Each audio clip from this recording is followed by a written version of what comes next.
was domestic violence. Phil Tyler is the president of Against the Odds Ministries, a religious group that helps people recover from addiction and abuse. She was just a bright spot. She always had encouraging words. Tyler says Karina Woodhull brought hope to so many of his members, sharing her own life experiences to give them encouragement and hope. She used her story to help other people change, and she encouraged people. The Ramsey County Attorney's Office says Woodhull was murdered Tuesday night by her husband, Robert Castillo. According to the criminal complaint, Castillo told officers that he and Woodhull stopped living together about a month ago. When asked why, Castillo said he didn't want to talk about it. It's all about power and control. Joe Shannon with Violence Free Minnesota says leaving an abusive relationship is often the most dangerous time for a victim of domestic violence. We see this often in our homicides, that the victim of the homicide was attempting to leave or was in the process of leaving. According to their records, Minnesota had 25 domestic violence-related homicides in 2021. They're still compiling the numbers for 2022, but so far this year, they've counted at least 7. And Shannon says nearly half of these homicides happened when the victim was trying to leave the relationship. Because leaving the relationship is so dangerous, just telling them to leave is not the best option. They need the resources to do that.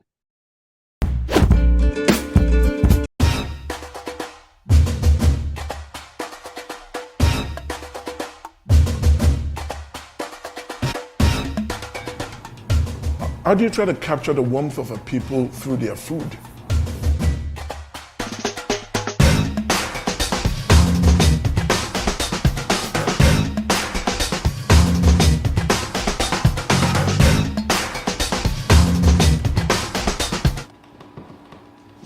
This is so Nigerian, this is so regional. So we're gonna do like a very simple asaro today. The asaro is like a porridge, which we're gonna serve with like edididi, which is like a fried shrimp cooked with 2 different kinds of yam. Sweet potato, which we call yam in America, and actual yam, white yam tubers that you saw me cutting earlier. It's cooked together, and then we cook it with magic. My hometown, which is Offa, is known for anama, which is sweet potato. So we use sweet potato here for it. So it's very regional. The brown part in the bottom, the darker one anyway, is shrimp and crayfish cooked in obe. Obe is a base sauce, and obe is made out of like tomato, pepper, and basically tomato and pepper. That particular one is one of those ones that I didn't like as a boy, and now I find myself eating it all the time.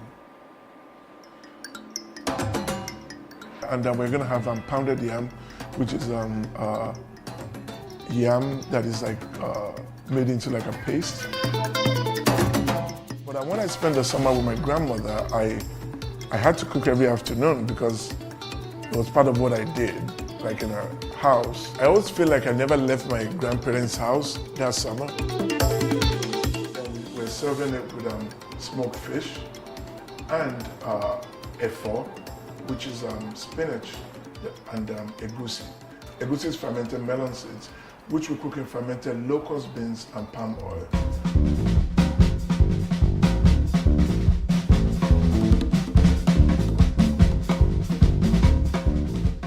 Food is one of those things that's almost worship. We all do it. We all eat. And at the end of the day, we're trying to share this thing with the people that's usually dear to us.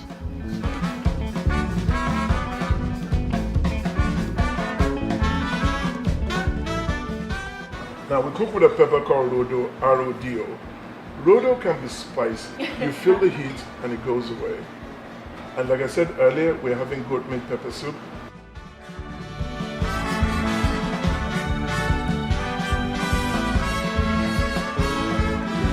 Hello everyone, my name is Ayo, and welcome to the Department of Culture.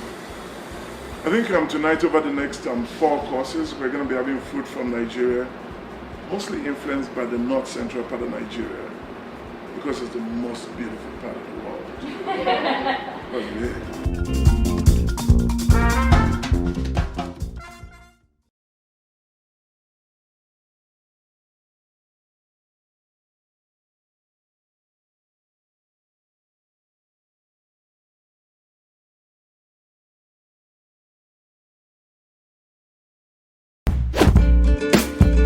The escalating conflict in Syria, new attacks on U.S. bases following drone strikes in Syria that killed at least one American and left others injured. The U.S. launching its own airstrikes in retaliation. ABC's Alex Verche is at the White House with more. Alex, good morning. That's right, Janae. We've seen a string of attacks by Iranian-backed proxies in Syria over the last 48 hours. The U.S. says it does not seek war with Iran, but it will forcefully protect its troops. Overnight, 2 new attacks on U.S. bases in eastern Syria. U.S. officials telling ABC News 5 rockets were fired at one facility, injuring a U.S. service member. In the other attack, drones targeted the facility. 2 out of 3 were shot down.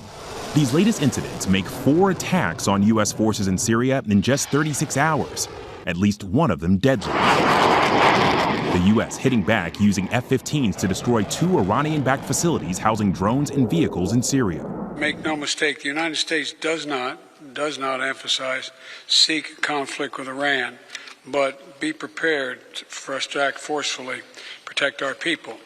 That's exactly what happened last night. Iran has condemned the U.S. retaliation, calling the targets civilian points and saying it led to the death of 7 martyrs. On Thursday, U.S. officials saying an Iranian drone carrying explosives detonated at a U.S. base in northeastern Syria, killing an American contractor, the first time an American has been killed in Syria by a drone attack. It also injured another contractor and 5 U.S. service members. Officials saying these incidents have almost become a regular occurrence. Nearly 80 rocket or drone attacks by Iranian-backed proxies in the last 2 years. Today, there are 900 U.S. service members and many more contractors in Syria to defeat ISIS. And in the case of that latest U.S. base attacked by drones in Syria, 1 of the 3 got through. There were no injuries reported. But still, this morning, there are big concerns as to how that happened. And U.S. Central Command is reviewing the incident. Gio? And that review is critical. Alex. Eva Vladingerbroek is a Dutch legal philosopher who lives in the middle of a society in Europe that's being transformed by the climate agenda. Eva, appreciate your coming on tonight. Is it clear to people in Europe that this is just a straight-out power play by the Chinese government to displace the West? No, not clear enough, I'm afraid. I don't think that they see through the real agenda behind this. And obviously, these people know only how to rule by fear. So what is happening is not just China, but also our government officials, our elites obviously benefit from a fearful society, from fearful people. People are afraid that the world is going to end, because what is a better way to get people to comply to the things that you say that they have to do than by, having them actually fear for their lives? That's always the globalist tragedy. We've seen it with COVID, but the climate is probably even more effective because, well, if you really believe that the world's going to end, what is there that you wouldn't do in order to save the planet? And so that strategy of creating a crisis, of saying, well, we have an emergency and it needs to be solved now. We are on thin ice. We're all going to die. That's incredibly effective. And the solution that they always present you with is that we, us ordinary people, have to give up our rights, our property, and our freedom in order to solve this so-called crisis. It's always a rules for thee, but not for me type of situation.